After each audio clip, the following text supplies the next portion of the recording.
Chapter 1. Everfree Discovery. Oh, Twilight, I just heard the news. Did those ruffians hurt you? Are you okay?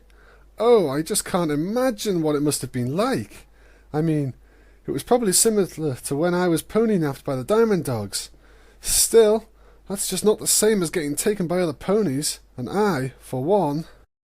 Rarity! Twilight half shouted. She was sitting at the library's main table and looked as if she had been reading when Rarity chose to barrel in. Spike was in the main room of the library as well, working to organise and clean the shelves. He hung back from the ladder he was standing on and wore a smitten look as he waved a claw. "Hi, Rarity." "Good day, Spike," she said before she turned her attention back to Twilight. "Now, what is it you wanted to say, dear?" "I wanted to tell you to relax," Twilight assured her. "I'm fine." "Fine?" Rarity echoed dramatically. "How can you be fine after such a harrowing ordeal? You must be positively petrified. And I heard that they had you tied up. Oh, you must have had such a horrible rope burns." Twilight winced and looked down at her hooves. "I'll admit, it does hurt a little where they had me tied up, but Nurse Redheart already took a look. It's just some minor irritation that will go away by tomorrow. So, Rarity, believe me when I say I'm fine." "Are you sure?" "I'm sure," Twilight repeated, though her voice betrayed her minor annoyance. "I appreciate your concern, but every pony has already been here to check on me." "Every pony? Even Fluttershy?" "She was actually the first." "Oh, what a horrible friend I must be," Rarity voiced. She put her hoof to her head and she wore a pained, theatrical expression. "Being the last to arrive to check on you. I would have come earlier, but I was working on my shop all day. I only just stepped out to get a late lunch when Rainbow Dash found me and told me everything, and I rushed right over." "Rarity, it's okay." No, it's completely unacceptable. I officially owe you, Twilight Sparkle, a favour." "A what now?" Twilight asked as she cocked an eyebrow. "A favour. Pinkie Pie has her promises, I have my favours. You just come to me if you need anything, and, if I can help, I will do my very best to assist." Rarity paused, glancing anxiously away from Twilight, while batting at a few strands of her hair. "Just as long as it doesn't involve excessive amounts of dirt." Twilight giggled a little at Rarity's usual discomfort. "I'll be sure to keep that in mind, but you don't have to worry about me, Rarity. I'm fine, really. Yes, getting pony-napped wasn't exactly how I intended to spend my evening, but everything turned out all right. If anything, I'm just a little annoyed. I've been trying to get some reading done all day, but because every pony keeps coming to check in on me, I haven't even gotten past the first page. Then I shan't take another moment of your time, dear. You just read, relax, and recover from your traumatic ordeal," Rarity said as she headed to the door, only to turn back one final time. "And remember, if you need anything, I owe you one favour." "I got it," Twilight replied as she watched Rarity leave, using her magic to shut the door after her. Fluttershy, Pinkie Pie, Applejack, Rainbow Dash, and now Rarity. She had been visited by all of her closest friends, and she had told them all that she was okay. She had also received letters from her parents in shining armour, and she had assured them of the same. That was every pony she could think of that would be panicked by the news of what had happened, so maybe now she would be able to read her book. "Spike!" Twilight called a few hours later, after finally reading a good distance into her book. "Can you bring me that book I had yesterday? Mountain Valley's Geographic Guide to Equestria?" Spike, who had been feeding his pet baby phoenix Pee-wee, paused from his work and glanced in Twilight's direction. "Didn't you have it with you yesterday?" Twilight looked up from her book and stared at the ceiling as she tried to think back. "Well, I didn't think, but maybe... No, wait. I did have it, didn't I? Yeah. I put it in my saddlebag so that I could have it when I read this book at the park, but then I realised I had left this book here." Twilight began to point her hoof at different spots in the air, mentally retracing her steps. "So, I came back, but then Pinkie Pie grabbed me to help decorate for a party. That took all afternoon, so the book was still in my saddlebags when I went to the party. And then I left the party to come back here, and then I got pony-napped." Twilight quickly twisted her head around as her eyes darted about the library. She jumped to her hooves and began galloping around the room in a panic while rummaging through drawers and checking every nook and cranny she could find. The sight made Spike sigh and shake his head. He gave Pee-wee the last of the birdseed he had in his claws before he began jogging after Twilight. He waited, and when he had the opportunity, he leapt in front of Twilight just as she was turning to gallop in another direction. "Whoa! Easy, Twilight, what's wrong?" Twilight craned her neck around Spike, trying to look at the part of the library he was stopping her from reaching. "My saddlebags, where are they?" "How should I know?" he asked with a shrug. "Oh, no, no, no, no, no, no, no, no, no, no, no," Twilight rattled off while shaking her head from side to side. "I had my saddlebags with me when I was pony-napped, and that means that either those cult ponies took them, or I lost them somewhere along the way. No, no, no, no, no! I can replace the copy of Geographic Guide to Equestria, but I had the books in there that Princess Celestia loaned me from the Royal Library. I can't lose those books. No, no, no, no." Spike grabbed the sides of Twilight's head and brought her eyes to his. "Twilight, breathe, and think. Can't you just use your locator spell?" Twilight paused for a moment before a smile of relief burst onto her face. She closed her eyes and focused as her horns started to shimmer and blink. The locator spell was a charm Twilight put on her saddlebags after losing them one too many times. The charm would allow her to find her bags based on similar magical principles to the spell Rarity used to find gems. After the spell had been cast, Twilight waved her head around while crossing her eyes so that she could gauge how fast her horn was flashing. She set off in the direction the flashing was most frequent and soon found herself drawn to a window. Beyond that window she could see the Everfree forest. Twilight groaned and put her hooves up to the windowsill.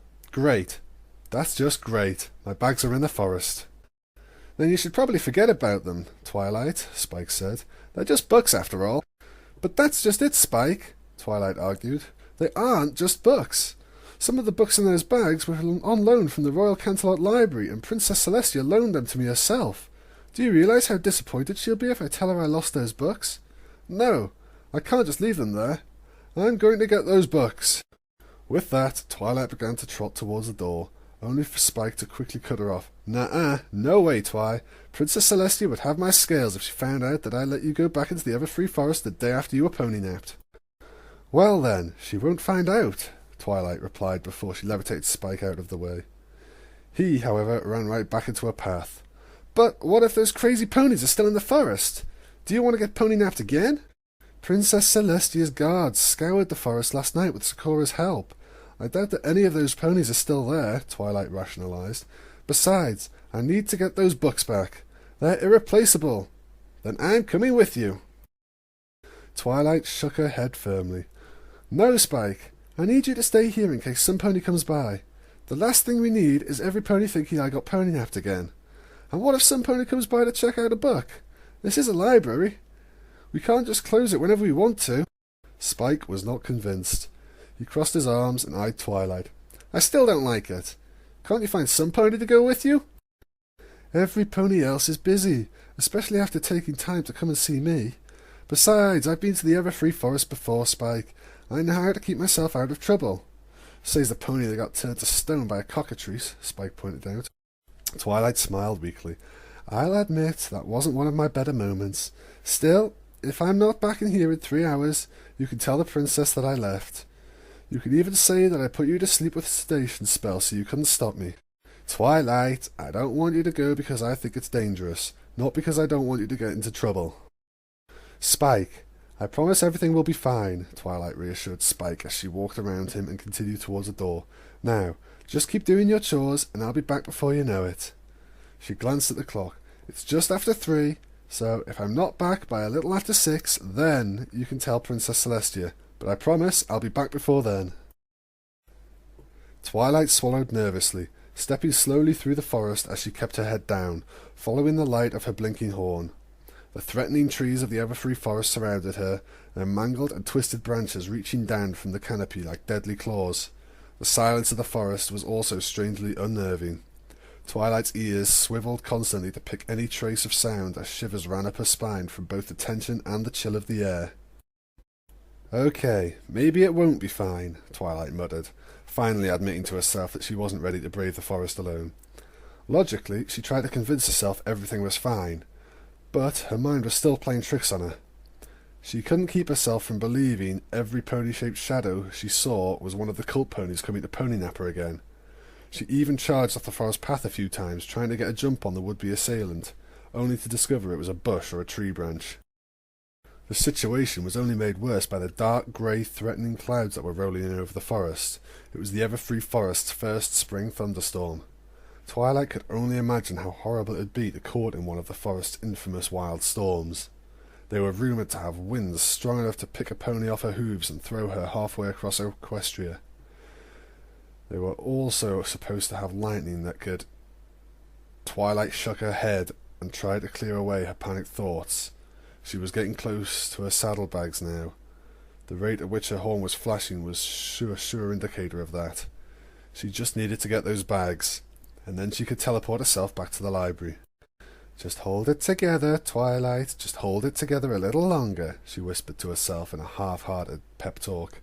However, as she rounded a bend in the path, her pep talk died in her mouth, her pupils shrank, and her breathing quickened. Her locator spell had led her back to where she had been the night before, the place where she had been held captive by the cult ponies. For a moment, Twilight had to fight the overpowering urge to teleport back to the library and leave her saddlebags and the rare books they contained to their fate.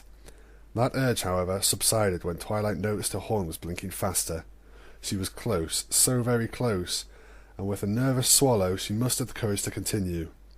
She trotted along the edge of the clearing until she found a spot where her horn was flashing with the greatest frequency. She then rummaged through the bushes, and with a triumphant smile, found her saddlebags.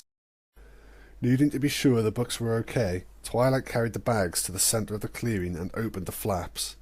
A wave of relief swept across her body. None of the rare books were missing. In fact, nothing was missing, not even the more common text she had been carrying.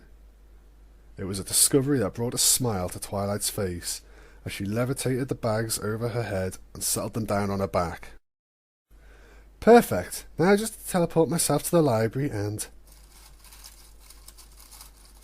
Twilight froze, her eyes narrowed and her ears stood erect.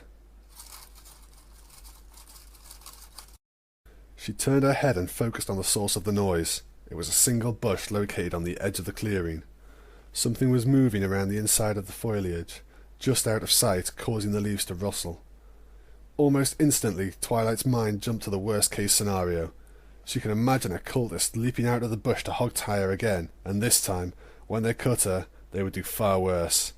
They'd use something bigger than a dagger, like a sword, and they wouldn't just make a little paper cut either. They'd... Twilight shook her head firmly. No. She couldn't think like that. That bush was too small to hide a full-grown pony. It's probably just an animal. Yes, it was just a rabbit or something. She'd just get a little closer, and the little furry creature would pop out and scamper off, and she could finally breathe.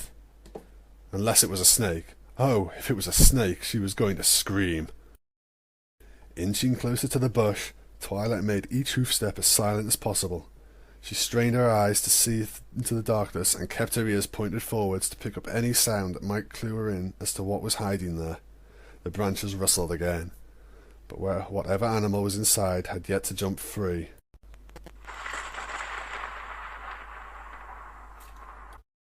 A bright flash and a large crack. Twilight leapt, screamed, and galloped in the exact opposite direction of the bush before she dove behind a tree on the far side of the clearing. Her heart was pounding so hard it felt like it would burst out of her chest, and Twilight put a hoof over her ribcage in a panicked attempt to make sure that didn't happen. She began breathing deeply, trying to calm down while she looked up at the sky. It was just the storm. It was just thunder. It was just thunder. Thunder that scared me half to death, but it was just thunder. As Twilight tried to calm herself, she began to hear something. It was soft at first, but as Twilight managed to calm her breathing, she began to hear the sound more clearly. It was crying. Some pony nearby was crying, and from the sound of the voice, it was a young filly. "Hello?" Twilight called out, her ears swivelling as she tried to pinpoint the sound. "Is some pony there?" The crying quickly fell silent, as if the voice's owner was trying to hide. However, Twilight had been able to figure out the general direction it was coming from. She moved back into the forest clearing and continued to listen. "It's okay. I'm not going to hurt you." Another flash and loud crack. Again the storm caught Twilight by surprise. It wasn't as bad as the first time. She was able to keep herself standing in the centre of the clearing instead of galloping off to hide. She did, however, throw an annoyed glare up at the clouds for startling her twice. The thunder had also brought with it another sound, the crying Twilight heard earlier, and it was close. Her first instinct was to call out again, but she decided against it in fear of the pony falling silent again. Instead, Twilight swiveled her ears forward and listened. The crying was now accompanied by some rustling, and it took Twilight only a few moments to pinpoint its source. It was the bush from earlier, the one Twilight had feared hid some horrible danger. More concerned about the other pony than the possibility of being attacked, Twilight crept over to the bush as quietly as possible. As she drew close, she reached out with her magic and began to carefully grasp at the branches. If whatever was inside the bush decided to run away, Twilight wanted to at least get a good look at it before it escaped. Once she was standing beside the bush, Twilight swallowed nervously and braced herself. She shoved the branches away and shut her eyes tight, a small part of her still expecting some pony in a cloak to jump out. When that didn't happen, Twilight cracked open her eyes and looked into the interior of the bush. What Twilight found, however, was nothing like she had expected. A filly as young as Apple Bloom was tangled up in the branches. It looked like she had been there for a few hours, if not longer. She also had nicks and scratches all over, which Twilight could only guess had been the cause of the bush's long, sharp thorns. Normally, Twilight would have reached out to help the filly, but instead she found herself frozen in place, her mind locked up, unable to process the filly's appearance. Her coat was a regal black. She possessed a long, rich, purple mane that was currently tangled in the bush's thorny branches. And lastly, the filly had not only a pair of Pegasus wings, but a unicorn horn, making her an alicorn. Yet it was the filly's eyes that held Twilight's attention and filled her with fear. Those eyes were not shaped like a normal pony's. The turquoise orbs, which should have had round pupils, instead had dagger-shaped pupils. The whites of her eyes were also off. Instead of white, they were a lighter colour that closely resembled the colour of the irises. Above all, they were eyes Twilight had seen before. They were the eyes of Nightmare Moon. Twilight felt her breathing quicken as her memories slipped back to the night before. The cult said that they were servants of Nightmare Moon, and they were obviously trying to cast some kind of spell. She'd admit she hadn't gotten a great look at the clearing, but she had seen spell lines, bowls with powder, and the spell they were attempting, it wasn't some simple bit of magic. To need that much setup, the spell had to have been powerful, possibly the most powerful spell Twilight had ever seen. On top of that, they said that they were servants of Nightmare Moon. Yet, there was more to it than that. When they started to cast the spell, Twilight could feel it in her horn. The air became saturated with magical energy, and as the spell began to progress, the magic began to change, to feel familiar. It was a kind of magic she hadn't felt since... Twilight's pupils narrowed into fine points from the horror of the idea she had formulated. What if the spell cast was supposed to bring back Nightmare Moon? And what if it worked? It was insane. It was something that shouldn't work. Yet how else could she have felt such a strong aura of magic in the air? Why else would a filly she had never seen before, an alicorn with such a strong resemblance to the infamous Mare in the Moon, be in that same clearing? Was that their goal? To resurrect Nightmare Moon? Did it work? Had the cult succeeded in bringing back Nightmare Moon? Was this Nightmare Moon? It had to be. There wasn't any other explanation for the intensity of the spell, nor the appearance of the filly. That crazy cult had actually brought back Nightmare Moon, and Twilight had to warn some pony. Any pony. She had to write to Princess Celestia immediately. Or better yet, she had to confront this thing before it could get away and hurt some pony. Even if she was the size of a filly, Nightmare Moon was a master of deception and trickery. As far as Twilight knew, this was all just a trick.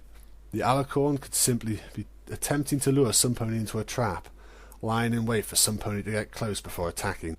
Twilight bristled, furrowed her eyebrows, and glared at the filly. "I know," Twilight began harshly, only to stop abruptly. With just those two words, the filly shrank away, whimpering. shutting her eyes as the bush's thorns left fresh cuts and scrapes along her body. When the filly dared to open her eyes again, she was looking up at Twilight like she was some hungry pony-eating monster. Twilight had never had any pony look at her like that, and it caused her indignation to cool. She lifted her hoof and reached out as slowly as possible. The result was the same. The filly shied away, whimpered, trembled, and succeeded in injuring itself further on the bush's thorn. It was a reaction of pure fear. Twilight's brain did a flip-flop trying to process this. Nightmare Moon was one of the greatest threats to Equestria, second only to Discord himself. She was a monster that tried to, at best, scare Twilight and her new friends away, and at worst, get them killed. She was supposed to be the worst part of Luna's psyche brought to life. At least, that's what Twilight thought the insane cult spell was supposed to do. Yet here she was, just a filly tangled in a thorn bush, and Twilight was unable to look away. The eyes that had once looked down on all ponies as if they were nothing but lonely insects were now filled to the brim with fear and pain. Some of the scratches from the bush were bleeding. The filly was terrified, hurt, and she needed help. It's okay, Twilight soothed shakily. I won't hurt you. She wasn't at all sure of what she was doing, but she had to, at the very least, get the little filly out of the bush before she injured herself further. Taking hold of the bush magically, Twilight began carefully snapping away branches piece by piece. The filly winced a couple of times during the process. Any small movement led to a thorn pricking her, but she kept her eyes locked on Twilight. The filly's eyes were still filled with fear, but behind that fear was a flicker of hope that the unicorn who had appeared was not a monster. A few minutes later, with a final snap, enough branches were cleared away for Twilight to gently levitate the filly out of the bush. She brought the filly Nightmare Moon out from the edge of the clearing and set her down in the centre, where they both proceeded to stare at each other. Twilight's mind was spinning at 1,000,000 miles an hour, cycling through the same thoughts over and over again. Was this really Nightmare Moon? Was that the purpose of the spell last night? Did it work? How did it work? How could there be a Nightmare Moon without Luna? Weren't they one and the same? Why was Nightmare Moon so small? Did the spell not work? Was Nightmare Moon just trying to trick her into taking her back to Ponyville? Was she only pretending to be small and helpless? Was she dangerous? Was this really Nightmare Moon? Round and round the thoughts circled. Twilight was unable to stop herself. It was a storm that finally managed to break the endless loop. Another wave of thunder cut through the air, snapping Twilight back to reality. Just as quickly, she noticed that the filly had rushed up to her. Trembling like a leaf, the filly clung to Twilight's leg, eyes shut tight. She was scared of the thunderstorm. Would Nightmare Moon ever be scared of a storm? Could she just be playing a trick, trying to lull her into a false sense of security? Twilight just couldn't be sure. Her mind was telling her that the filly couldn't be trusted, that she should just leave her in the forest, tell Princess Celestia, and let her deal with it. At the same time, if the filly was Nightmare Moon, Twilight couldn't just leave her in the forest. If she did, then there was a chance that the filly would disappear. No, if the filly was a danger to Equestria, Twilight had to keep track of her, if only to be sure she couldn't hurt any pony. That, and Twilight couldn't deny it didn't feel right to leave any pony alone in the dangerous forest, even a pony that was arguably an enemy. Would you like to come back to Ponyville with me? Twilight asked, unable to think of a better way to try and ask the filly to come along willingly. The little pony remained silent, but her eyes spoke her reply even before her head did. She nodded shakily and clung even closer to Twilight, looking upon her like she was the grand saviour from a storybook.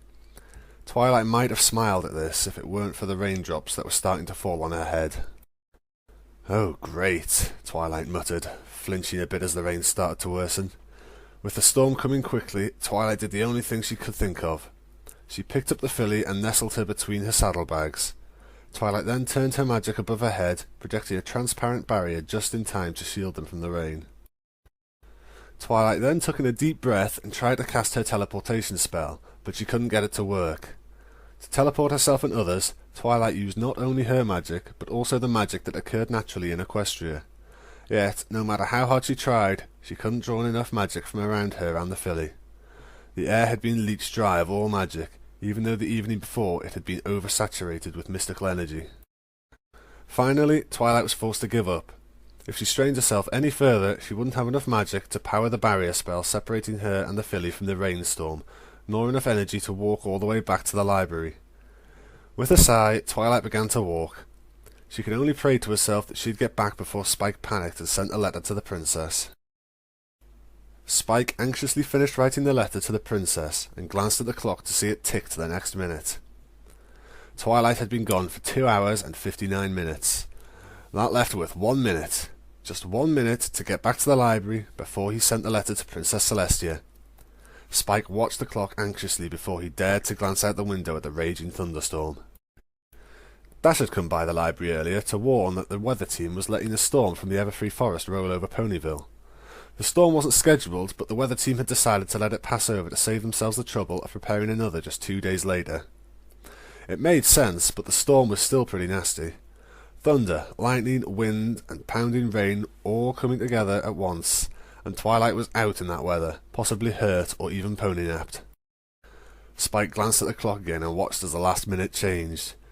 It was official. It had been 3 hours and Twilight hadn't returned. Spike began to breathe in.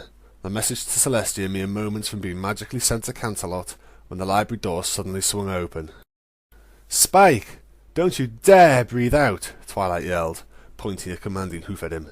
She was covered in mud and grime up to her neck. Little leaves and sticks were caught in her mane, and a tired expression was on her face. Still, Spike couldn't help but smile. He tossed the letter aside and ran up to Twilight. "Where were you?" Spike asked in a combination of worry and relief. He would have hugged her, but he'd noticed how muddy she was. "In the Everfree forest, like I told you. It just took longer to find my bags than I expected, and then I had to walk back in the storm," Twilight said. She did her best to wipe her hooves clean on the welcome mat before stepping inside. "Why couldn't you just teleport back? Did something happen? Are you okay?" "Yes, I'm fine," Twilight reassured him. "There was just something wrong in the forest. I couldn't get strong enough magical charge to teleport. It was like almost all the magic had been sucked out of the air. I'll be fine. All I need is a bath and some dinner." "Well then, you go straight upstairs and take a bath," Spike lectured her. "I'll make dinner. How about some soup and sandwiches?"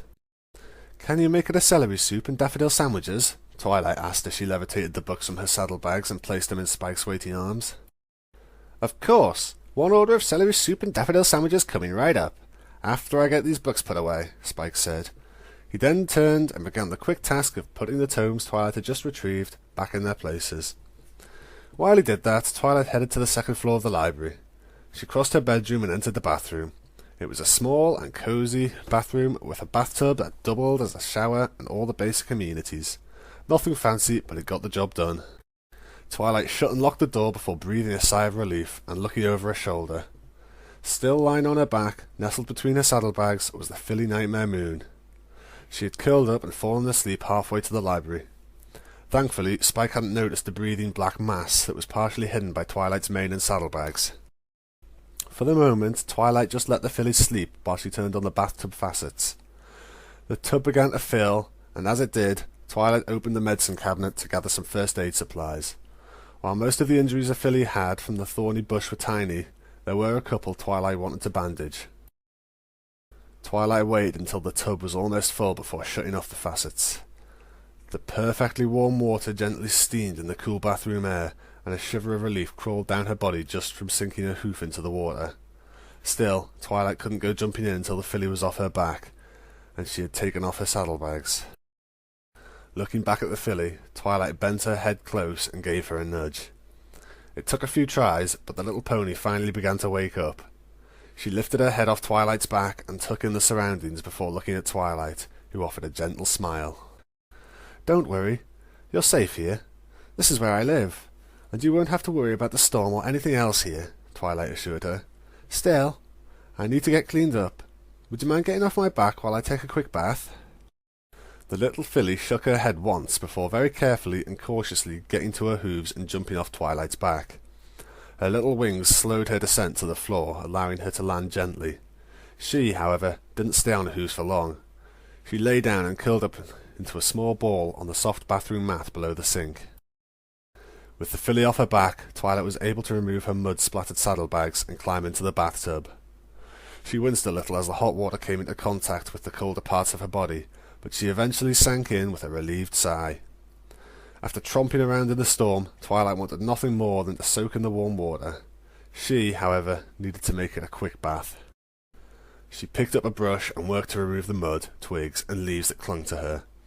Once they were all gone, she climbed out of the tub and let the now dirty water drain away as she towelled herself off. Then, once the tub was drained, Twilight opened the faucets and began to fill the tub again, this time only quarter of the way full. It was a very shallow bath, but it was perfect for the small filly. Twilight levitated the miniature Nightmare Moon look-alike into the water.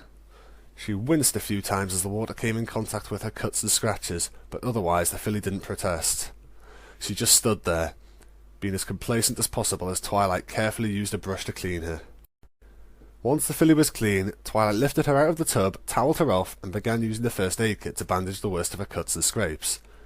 All the while, she was amazed at how cooperative the filly was, despite acting sad and tired. Would Nightmare Moon really allow herself to be bathed and bandaged without protest? Yes, such a regal and royal pony might expect to be waited on by servants, but that wasn't what Twilight was doing. She was treating her like a foal, and the real Nightmare Moon wouldn't accept being treated like a foal, no matter how small or young she actually was. Again, the question of whether this filly really was Nightmare Moon rose up in Twilight's head. She was becoming less and less sure. The resemblance was undeniable. If the little pony had a flowing, magical, star-dotted mane and tail, then she'd look exactly like the Mare in the Moon.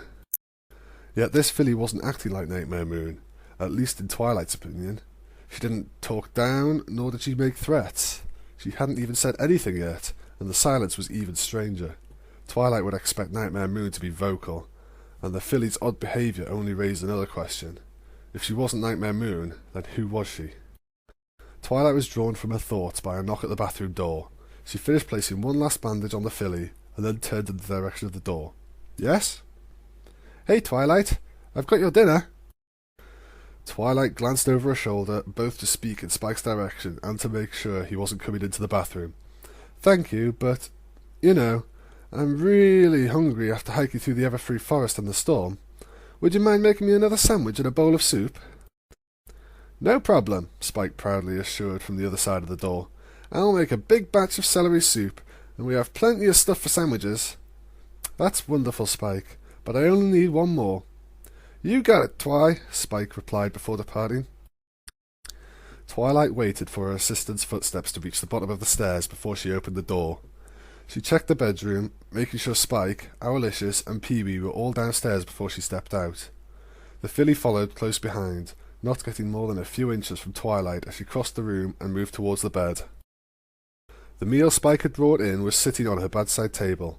It looked good, and Twilight was starving. However, instead of digging in herself, she levitated the filly up onto the bed and set the food out in front of her. Here, you go ahead and eat this. I'm going to go downstairs and talk with Spike, Twilight said, her words coming with a comforting smile. The filly, again, didn't offer more than a simple nod in reply. She leaned forward and took a bite from the sandwich. It was a small bite, but it was quickly followed by another, and another, and another, as the filly eagerly devoured the food. It was the first real sign of life Twilight had seen from the Nightmare Moon look-alike, and it was encouraging, to say the least. For now, however, she had to leave the filly to her meal. She needed to go downstairs and tell Spike the truth before he discovered the filly for himself, assumed the worst, and then sent a letter to Princess Celestia. It had taken a couple of hours to convince Spike not to write to Princess Celestia and tell her about the filly. He, like Twilight, at first assumed that she was Nightmare Moon reborn, and that the princess had to be told. He had even written up a letter and was about to send it before Twilight snatched it away and threw it in the garbage. Twilight's arguments were weak. All she could really say was that the filly really didn't seem to act like Nightmare Moon.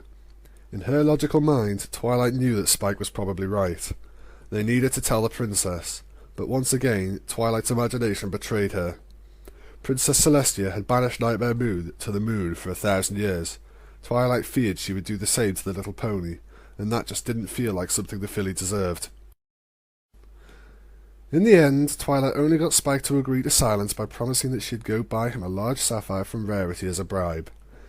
It wasn't how she would have liked to obtain his silence, But Spike had Pinkie Pie promised that, if she got him the gem in the morning, he would keep quiet about the filly until she wanted to tell Princess Celestia. Having eaten her own dinner during the negotiations, Twilight made her way back up to the bedroom. She was a little worried about what she would find. There was a chance that, in the past 2 hours, the filly had grown into an adult Nightmare Moon and was ready to attack. Yet, after she opened the bedroom door, Twilight saw that the filly was still sitting on her bed, the sandwich and soup long eaten. Taking a moment to steady herself, Twilight approached the filly, and again she found herself torn on just how she was supposed to act. Nightmare Moon had tried twice to plunge Equestria into eternal night, but filly didn't seem like a danger. She should have consulted Princess Celestia already, but she just wasn't sure enough. It was a stalemate between her fear of what the filly could do and her fear of what the princess would do if she found out. She wasn't convinced enough to tell the princess, but she couldn't let her guard down either. If she did, there was a chance the filly would show her true colours, transform into Nightmare Moon, and attack. It was better to be safe than sorry, and Twilight chose to keep up her guard. She'd watch and be ready to bolt out of the room should things become dangerous. At the moment, however, she needed to find out more about the filly. She needed to see if she remembered being Nightmare Moon, or maybe had any other memories, something to prove who she was. "Are you feeling better?" The filly nodded only once, barely meeting Twilight's eyes. "That's good," Twilight replied before taking a seat beside the bed. "So, do you know where you are? Do you remember where you were before I found you?" The filly shook her head, the first of many such replies. Twilight asked the filly what she did remember, what she knew, and the whole slew of other questions. Yet, while there were few nods here and there, most of Twilight's questions were met with a shake of the filly's head, and each shake seemed to cause the filly's eyes to tear up a little bit more.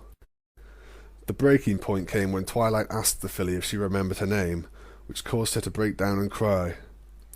It wasn't wailing or outright sobbing, but a quiet cry where she sniffled as tears poured down her cheeks. It was a sight that helped Twilight understand why the little pony had been so quiet and subdued. She was scared and confused. The only memories she seemed to have were the ones of the past several hours. She had no memories of her own, yet possessed some common knowledge, like the understanding of equestrian language. Twilight found it difficult to even imagine having so few memories. It did, however, support her theory that this little filly had been produced by the spell cast by the cult. It would make sense for her to only have a few hours of memory, as the spell had only been cast the night before. Again, the question of whether or not the filly really was Nightmare Moon reared its ugly head, but it was a question Twilight chose to shelve in her mind for later. The filly was still crying, and it was pitting Twilight against herself. She had every desire to keep her guard up in case the filly was truly dangerous, but at the same time she couldn't in good conscience ignore how scared the filly was. So, despite her own anxieties, Twilight crawled up onto the bed and lay down beside the young alicorn, doing her best to comfort the crying filly. It took about half an hour for the filly to finally calm down and cry herself dry. The tears seemed to have had a good effect on the filly, for she looked less scared than she had been earlier. She lay right next to Twilight and was working to dry her eyes as she rested her head against Twilight's shoulders. "Feeling better?" Twilight asked. Yes," the filly shakily answered, the first word Twilight heard her say the entire night. Her voice had a musical quality, but a fragility to it as well. It reminded Twilight of the time she had seen an earth pony playing crystal-juice glasses filled with water, a glass harp. It was a feat made easier by the special horseshoes the pony had on, but it was still impressive to watch and listen to. A voice like a glass harp. Certainly not the voice Twilight would pair with an evil, fallen princess bent on creating an eternal night. "That's good," Twilight replied before falling silent. She struggled to find something to say. When nothing came to mind, Twilight glanced at the clock and noticed the late hour. "So, it's been a long day. How about we get some sleep?" Can I sleep here?" the filly asked as she looked up at Twilight, a question that brought fresh unease to Twilight's mind. Letting the filly sleep in the same bed was asking for trouble. If she was Nightmare Moon and just playing some cruel trick, Twilight was just asking to be attacked in the middle of the night. At the same time, Twilight couldn't bring herself to refuse. It was like her mouth had forgotten how to form the word no in the face of the filly's pleading eyes. Yes, You can, Twilight finally relented. But how about I make it so we're both more comfortable? With that, Twilight lit her room and used her magic to shift a few blankets and pillows around. She first tucked herself beneath the covers, then she set the filly down on top of the bed's blanket and gave her a square blanket and pillow. The blanket and pillow were meant for Spike's basket, but they were the perfect size for the filly. Soon, both Twilight and the filly were stifling yawns as the long day caught up with them. It was still relatively early, barely close to 10 o'clock, but Twilight was more than willing to call it a night. Another yawn gripped her, and her eyes were just starting to droop when she heard a small voice whisper to her, "Miss Unicorn?" Twilight was drawn back from the edge of sleep. She lifted her head and met the filly's gaze with her own. "I'm sorry. I guess I never introduced myself. My name's Twilight Sparkle." "Okay, Miss Sparkle. Can I ask you something?" "Yes?" The filly snuggled into Twilight's side, as if fearing she'd be pulled away. "Do you want me to leave in the morning?" "What makes you think I'd want you to leave?" The filly bit her lip for a second before continuing. "You were mad when you first saw me. I just didn't think you'd want me around." "It's not your fault. I just thought you were some pony else for a while," Twilight assured her. "But, no, you don't have to leave in the morning." Those words made the filly smile, the first honest smile she had given all evening. Then, with that concern put to rest, the filly yawned, closed her eyes, and drifted off to sleep, with Twilight following soon after.